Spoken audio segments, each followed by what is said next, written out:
Chapter 1. On New Year's Eve, my mom fell down the stairs. I called my wife a doctor, begging her to save my mom. But she said her first love, Ethan, had a fever, and she couldn't leave his side. After my mom was discharged, I filed for divorce. I had set her free so she could be with her precious Ethan out in the open.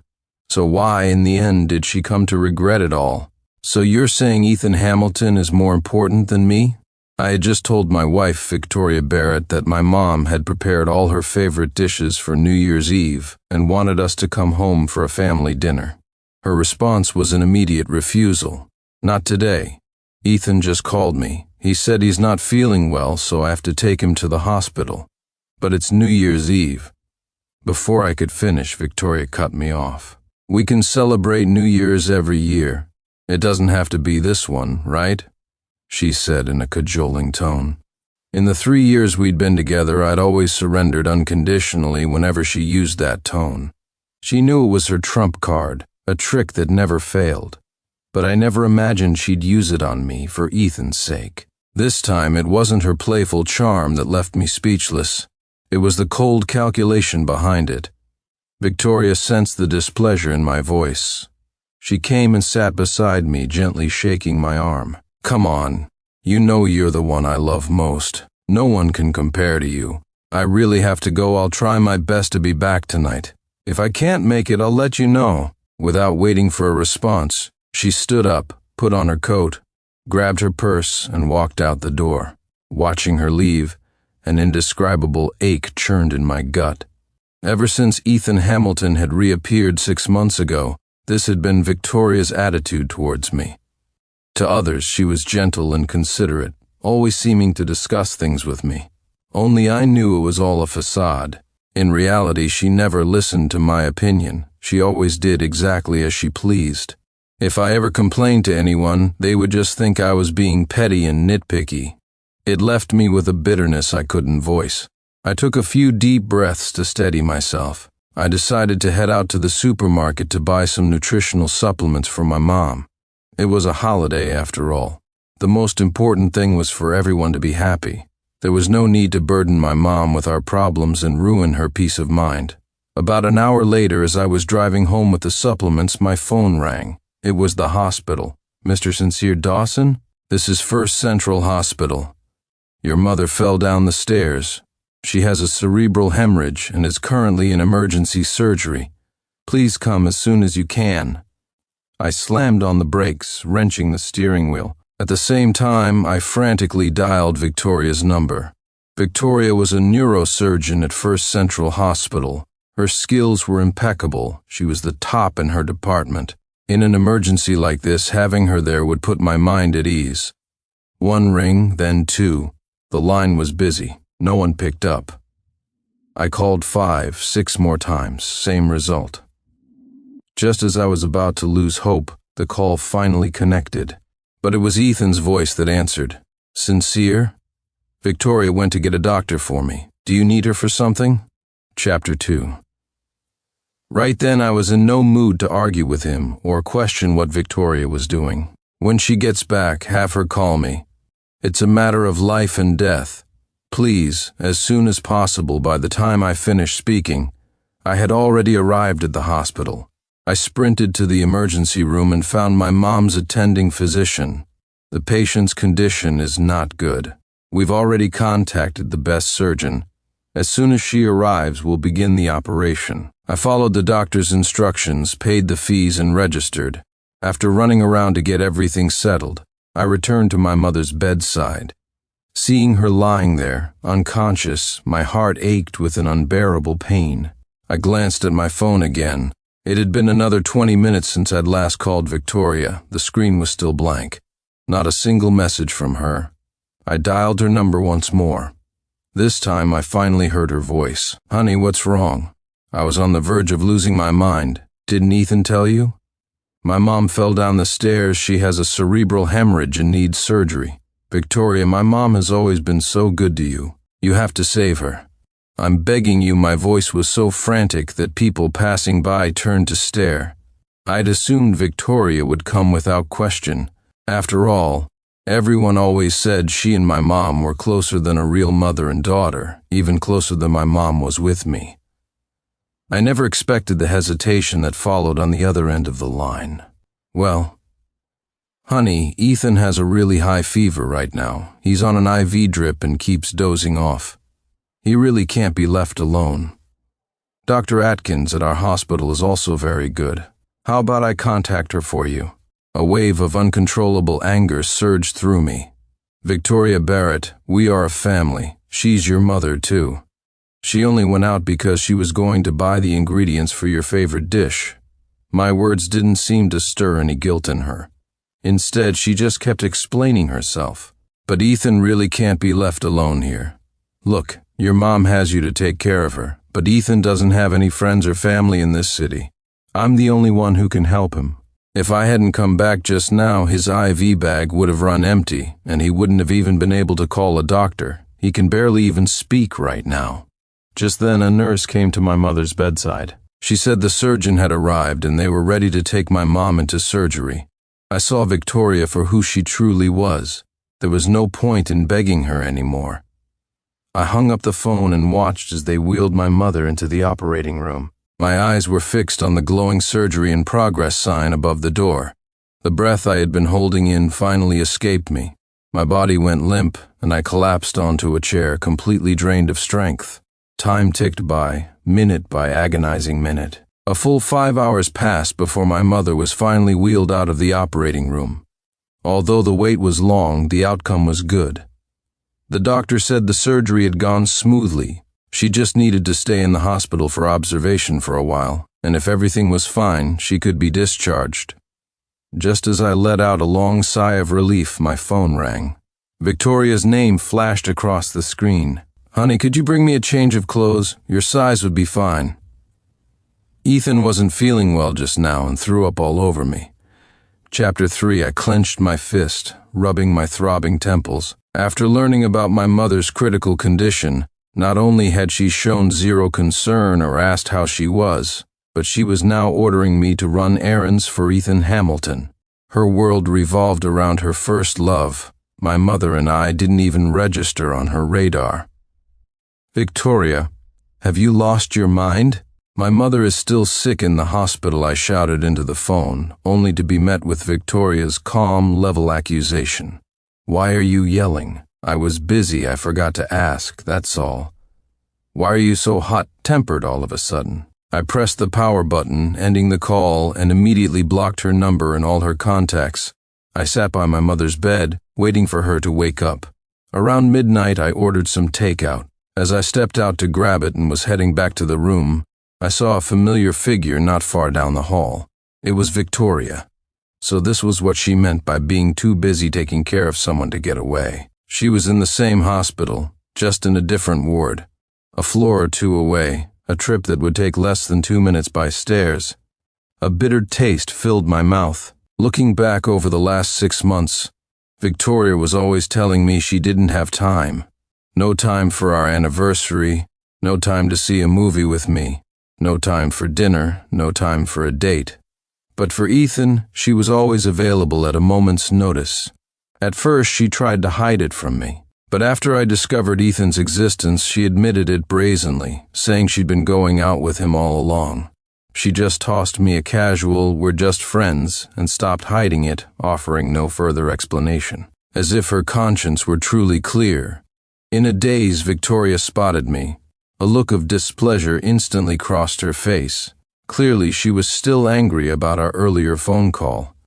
In the past, I would have rushed over to appease her. A small cake, a bubble tea, a gift, a flood of sweet words. I wouldn't have felt at ease until she was smiling again. But today, I just pulled out my phone and stared down at the screen. I walked right past her, pretending I hadn't seen her. She was probably trying to give me the silent treatment because she didn't call out to me. But whatever she was thinking now, it no longer mattered to me. If she didn't care about me, there was no reason for me to keep pouring my heart out and wasting my emotions on her. Over the next few days, as I ran errands around the hospital, I inevitably ran into Victoria. Neither of us spoke a word to the other. But one day, I ran into not only Victoria, but Ethan as well. He greeted me first. Sincere? What are you doing here? Are you looking for Victoria? Chapter 4. I'm so sorry, he continued. She's been taking care of me for so many days, she's barely been home. You must have been worried sick. It's my fault. I didn't consider your feelings. Victoria, you should go home with Sincere. I'm much better now, I can manage on my own. Ethan looked incredibly guilty, but I couldn't detect a shred of genuine apology in his words. If anything, he was putting on a show of reluctance for Victoria's benefit. This display of being considerate successfully kept Victoria by his side. She shot me a glance, then turned back to Ethan. Don't be silly. If he wants to overthink things, that's his problem. Am I supposed to cater to his every whim? Victoria had never been known for her pleasant disposition. As long as she believed she was in the right, she would wait for the other person to make the first move before she'd even consider backing down. I knew she was still stewing over what happened a few days ago. There was no point in arguing about it, it would just be a waste of breath. But there was another matter I wanted to clear up. Ethan, the other day when I called Victoria, you deliberately didn't answer at first. When you finally did, you said she wasn't there and couldn't talk. I said I understood. All I asked was for you to have her call me back. I even specifically stressed that it was a matter of life and death you swore to me you would. So what happened? Ethan slapped his forehead with an "oh no damn it, Sincere, it completely slipped my mind. I'm so sorry. I honestly forgot I was running a high fever. My head was spinning. I couldn't remember a thing." "What a mess. How did things turn out? Is the person okay?" He acted deeply concerned, but I knew he was just gloating. I managed a small smile. "Of course she's fine. Otherwise, you and I would not be finished. And you certainly wouldn't be standing here talking to me so casually." Victoria listened to our conversation, a confused look on her face. Clearly, she had no idea what we were talking about. Ethan had never told her about it, but she was smart, and she caught on quickly. Even without knowing the full story, she instinctively and unconditionally sided with Ethan. In that moment, she didn't care about who spoke first or who was backing down. She jumped in to defend him. Ethan probably just forgot. He's not a bad person. He wouldn't deliberately hide something from me. It was the same reaction she'd had countless times before when I'd questioned her about Ethan, or when I'd confronted Ethan directly. They say your gut reaction reveals your true feelings. It was painfully clear where Victoria's true feelings lay, and it wasn't with me. If she hadn't been so biased towards Ethan, if she had even a shred of fairness or reason left, she would have realized that the man who supposedly couldn't even speak in front of her couldn't possibly have had a full conversation with me. The sight of her racking her brain to make excuses for her first love was just laughable. I didn't want to say another word to them. I turned and walked away. Behind me, Victoria's voice dripped with displeasure at my attitude, still defending Ethan. "Sincere Dawson, you've been getting more and more unreasonable lately. I never realized you were such a petty, nitpicking person." Chapter 5. When I reached the door to my mom's room, I took several deep breaths, forcing myself to calm down and put on a smile. Only then did I push the door open and walk in. My mom was already able to do some simple activities on her own. Even though she was still weak, her thoughts were still with Victoria. "Where's Victoria? I haven't seen her in days." "Mom, she's just been swamped with work. She can't get away. Here, she asked me to bring you this chicken soup, and she told me to tell you she sends her best."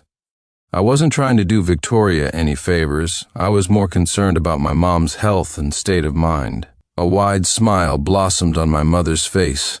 "Good, good. As long as you two are doing well, then everything is fine with me." A lump formed in my throat. I couldn't bear to imagine how heartbroken and desolate my mother would be if she knew that Victoria, the daughter-in-law she was so close to, had chosen to abandon her in her most desperate hour. All I could do was, each time she asked about Victoria, weave a web of white lies to protect her. I had to minimize any stress on her, to reduce the risk of a relapse. A few days of peace went by. On the afternoon of the 5th day, I had just come back upstairs from paying some bills when I saw Ethan and Victoria standing in my mom's hospital room. Both of them were smiling. I could hear the sound of their laughter mingling with my mother's. Her voice sounded happy. It seemed she still didn't know who Ethan really was. I pulled Victoria out of the room, making up an excuse that I needed her help with something. "How dare you bring him here? What on earth are you trying to do?" Victoria shot me a sideways glance. "If Ethan hadn't suggested coming to see your mom, I'd still be in his room taking care of him. And you?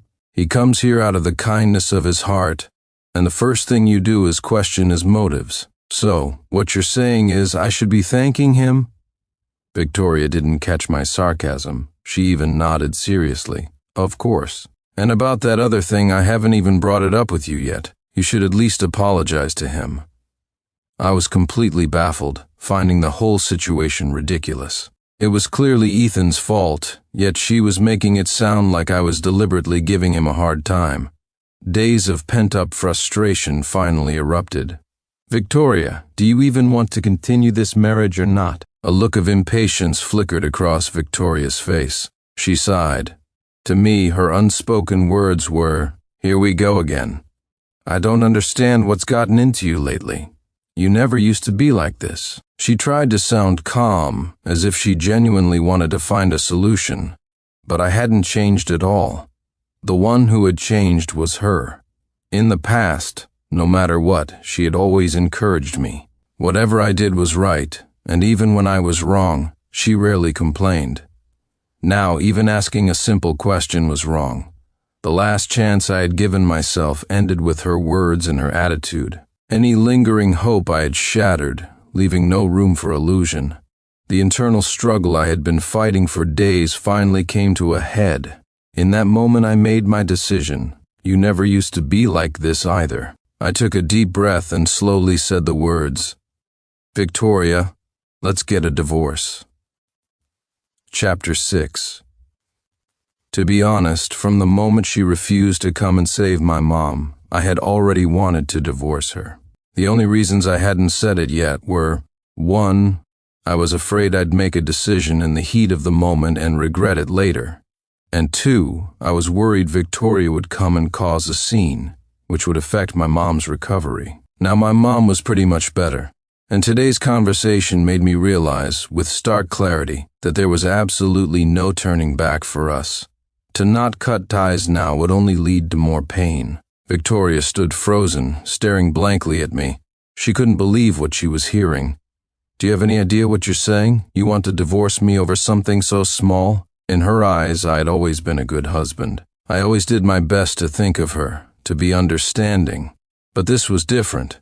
Even if she was busy with work and couldn't get away, I could have convinced myself to forgive her. But this was cheating. She did it to take care of her first love. I nodded firmly. "From now on, I won't bother you with these small things anymore. You should be happy about that."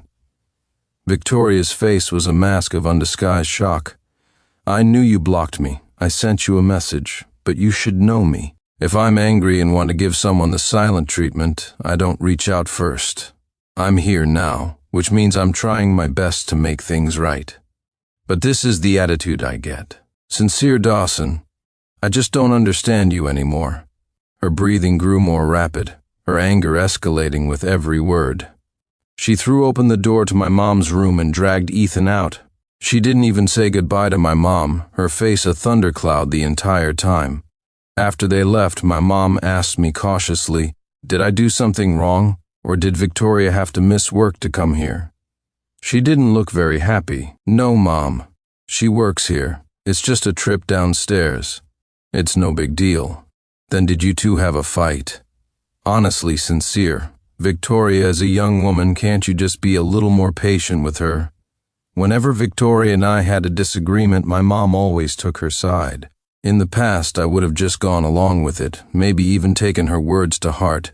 But today, I cut her off. "Mom, this isn't just some small argument. Please don't get involved." My mom was silent for a moment and then said no more. A month later, my mom had fully recovered and was discharged from the hospital. I was finally free from the endless cycle of shuttling between my office and the hospital. I could finally go home and breathe. Chapter 7. The moment I walked through the door, I saw Victoria cleaning the house. I didn't say hello. I just grabbed some of my things and started moving them into the spare bedroom. As I was moving my belongings, Victoria kept putting them back one by one, blocking my path to stop me. When she saw I wasn't reacting, she finally spoke, her voice tinged with the verge of tears. "Sincere, what on earth are you trying to do? You haven't been home in a month. You haven't sent me a single message. And now you finally come back, and the first thing you do is move into a separate room, with that long face, not saying a word." I thought for a moment, then pulled out my phone and showed it to her. "That's not right. I sent you the divorce papers. Didn't you get them?" After my mom's condition had started to stabilize, I had gone to my friend who's a lawyer. During my mom's rest periods, I had told him everything about my situation with Victoria and asked him to draft a divorce agreement. Since I had no time to go home, and the city offices were closed for the holidays anyway, I had sent the digital copy directly to Victoria to save time.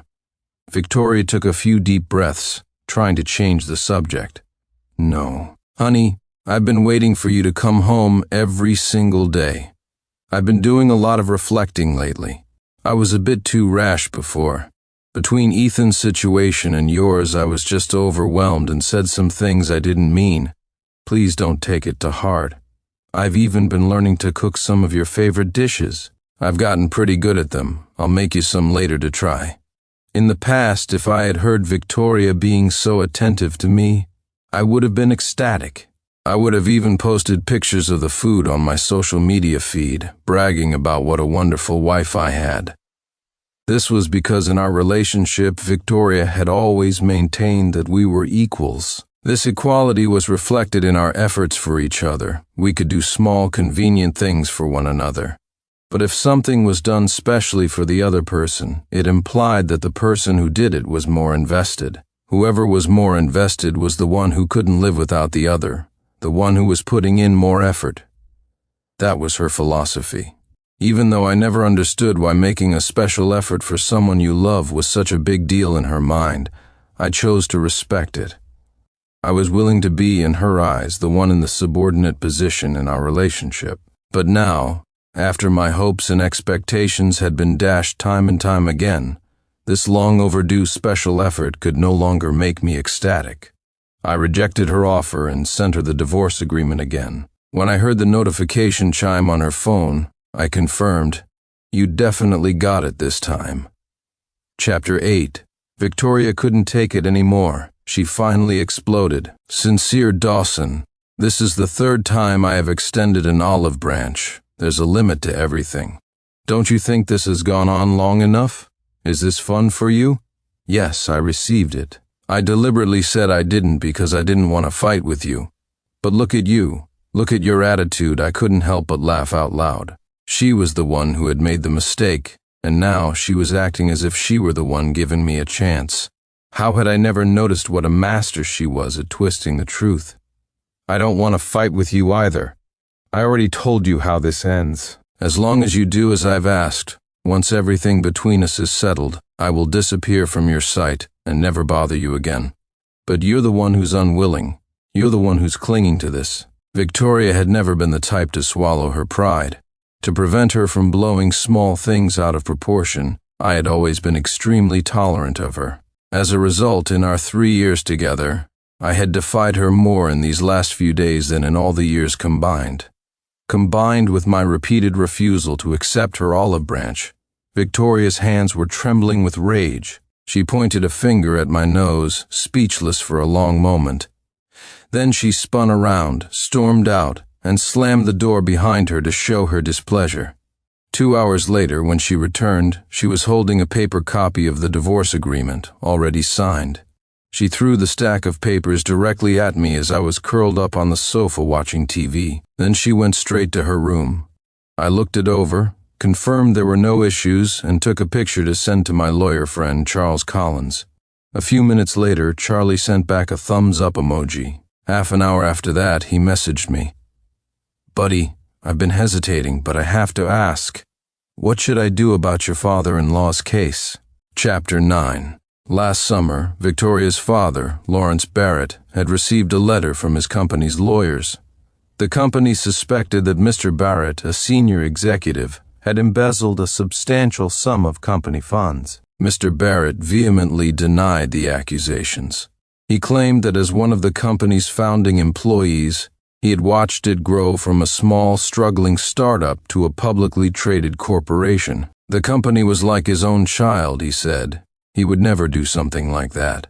But the company claimed to have evidence, and Mr. Barrett couldn't produce anything to refute it.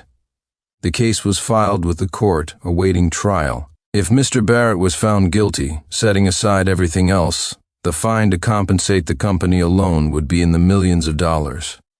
During that time, a palpable sense of dread hung over the Barrett household. Mr. Barrett's hair turned white overnight, and his wife Eleanor sighed all day long. Although Victoria never said anything, she would often just sit there, lost in thought. Seeing her like that broke my heart. I racked my brain for solutions and decided that tackling the problem head-on was the best approach. So I contacted my friend Charlie Collins, who was a lawyer, and explained the situation. Charlie was my best friend since childhood. He had become a very successful lawyer after graduation. When he heard it was something to do with me, he beat his chest and promised he would do everything in his power to help. He also gave me the lowest possible rate. Still, it was a major case, and the legal fees were enough to be a burden for the Barrett family. When I recommended the lawyer to Victoria, I only said he was a friend of a colleague. I didn't reveal that Charlie was my best friend. In situations like this, if you succeed, everyone is happy. But failure is also a real possibility. Then the outcome of the case and the cost would both become issues. I didn't want Victoria to think that since he was my friend and the case didn't go well, she could pressure me to negotiate the price. I would be stuck in the middle, in an impossible position. Now that Victoria and I were getting divorced and the trial was imminent, it was only natural for Charlie, as my best friend, to ask for my thoughts. I thought about it for a long time. I really wanted to tell Charlie to just drop it.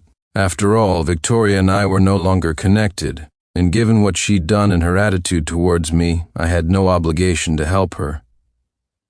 But then I thought about Charlie. As a lawyer, he had his own professional judgment and ethical obligations regarding whether to continue with a case. I couldn't let my personal feelings make him do something that went against his principles. Handle it however you think is best. Just pretend my relationship with you doesn't exist. Look at the case and decide if you still want to continue. I have nothing more to say about it. Charlie replied with an okay, and that was the end of that conversation. Over the next few days, I gradually packed up my things. Some I threw away, others I boxed up to move. The divorce agreement was very clear about the division of assets. Victoria, for her part, didn't argue about it. The trial was originally scheduled for a Wednesday. On the Sunday evening before, I heard Victoria in the master bedroom, seemingly arguing with someone on the phone. I held my breath and listened for a moment. The gist of it was that the lawyer had requested a postponement of the trial. Chapter 10. This delay could mean another 2 or 3 months, and Victoria was losing her patience. Mr. Collins, you were the one who said that the longer this case drags on, the harder it will be to find evidence. So why are you the one asking for a postponement now? Are you saying my father's embezzlement is a fact? So what do you suggest we do? We can't just keep hiding like this forever. She cursed a few times, and then the room fell silent again. I went back to my packing and paid it no mind. A week later, I had just finished moving my things into my new apartment when I received a call from Charlie's wife. Charlie had been in a car accident. He was in the hospital. When I arrived at the hospital, Charlie was lying in bed, staring blankly at the ceiling. His leg was in a thick cast and one arm was in a sling across his chest. What happened? He managed a weak smile. It's nothing major. Some car violated traffic rules and slammed right into me. He said it so casually, but his wife, holding their child, spoke up. Nothing major? That arm, that leg, even his fingers are fractured. He also has 2 broken ribs. The doctor said he's lucky to be alive. They were just a hair's breadth away from puncturing his lung. If something had happened to him, what would the two of us do? A wave of fear washed over me. Did they catch the driver who did it? It was a hit and run, but he won't get away. There are cameras everywhere now. They'll catch him sooner or later. I nodded. That's good. You just focus on getting better. If you need anything at all, just call me. I didn't expect that the next evening, before I heard any news from Charlie, I would be greeted by a knock on my door from the police. After showing me their badges, they asked me a few simple questions. They asked about my relationships with Charlie and Victoria, whether I was the one who introduced them, and the reasons for the introduction. I recounted the entire story to the police. As I spoke, a sinking feeling began to form in my gut. Sure enough, the next morning I got a message from Charlie. They had caught the person. According to the driver's confession, he had been hired to do it, and the person who hired him was Victoria. Wait, what? Why? I was completely baffled and utterly shocked. Even though Victoria had her flaws, she was never a cruel person, never someone who would resort to murder over a small matter. Charlie stared at the ceiling. Probably because of the case? His words made me remember. Yeah, last week I think I heard her arguing with you on the phone. At the time, I figured it was your work, so I didn't ask you about it. What exactly happened? Charlie sighed. I just told her the truth about the case. Based on the current evidence, it's highly likely her father will be convicted. But I wanted to investigate it more thoroughly, just in case there was a way to turn things around. She must have misunderstood me. She probably thought I was trying to back out at the last minute, and that's why she got so angry. So Victoria had retaliated against Charlie because of this. An immense guilt washed over me. If I hadn't brought Charlie into this, he wouldn't have suffered such a senseless disaster. Charlie saw the look on my face. It's okay. This profession always comes with these kinds of risks. If it wasn't her, it could have been someone else. But could you do me a favor and give Victoria a message? Tell her I can't handle her case anymore. Chapter 11. Inside the detention center, Victoria stared blankly at the glass partition in front of her. When she heard the door open, she finally looked over. What are you doing here? To laugh at me? I hadn't come to argue with her. I just wanted her to understand that she was the one who had destroyed any hope for her father's case. I told her about my relationship with Charlie and then relayed his message verbatim. I really did consider telling him to drop your case, but he still chose to help you. Do you know? The road where you had someone crash into him, that was the route he had to take to verify details about your case. Victoria's eyes widened, her expression a complex mix of shock and perhaps remorse and self-blame. But no matter what she was feeling, it couldn't change the outcome. I've already informed your father. He'll have to find a new lawyer, but the new trial date is set for 2 weeks from now. With that much material to go through, the new lawyer probably won't have the time to meticulously search for evidence for you. And let me tell you one more thing. I trust Charlie's professional ability. Considering he couldn't find any exculpatory evidence after trying so hard, have you ever considered the possibility that your father was lying? Victoria collapsed onto her chair. Of course, she knew it was a possibility, but she had been unwilling to believe it, constantly avoiding it. It meant her father had been lying to them all along. Why would her father do that? They were a family, Victoria kept muttering. Impossible, impossible. She suddenly shot up and started pounding on the glass. You're lying to me. You're just taking advantage of the fact that I can't contact anyone on the outside. Coming here to lie to me and gloat. The guards at the detention center pulled her out of the room. As she was leaving, I saw 2 streams of tears running down her face. I don't know if they were tears of regret. A few days later, I heard another update on the case from Charlie. Victoria had recanted her confession during the initial interrogation. Victoria had insisted that she had gotten into an argument with Charlie and, out of anger, had hired someone to retaliate. The interrogating officers hadn't found anything suspicious. From the motive to the process of hiring the perpetrator, Victoria's account was clear and consistent. But the day after I left, Victoria suddenly changed her story. She now claimed that retaliating against Charlie was Ethan's idea. At first, she had been reluctant. Although she felt Charlie wasn't committed to the case, she wouldn't go so far as to harm him. But Ethan had constantly whispered in her ear, fanning the flames. He said Charlie was just trying to take the easy way out, and that would ruin her entire family. He also said that as long as she nodded her approval, he would handle everything else and she wouldn't have to worry about a thing. Seeing her indecisiveness, Ethan added that it was just to scare Charlie a little, and he guaranteed no one would get hurt. That, combined with Ethan's sweet talk, promising he would always be by her side, finally broke her. In a complex emotional state of wanting revenge and feeling moved by his devotion, Victoria finally gave her consent. After that, she truly had no involvement in what happened next. It wasn't until after Charlie's accident, when Ethan told her there had been a mishap, that she learned the truth. Chapter 12. At that point, Victoria was in no state to blame Ethan.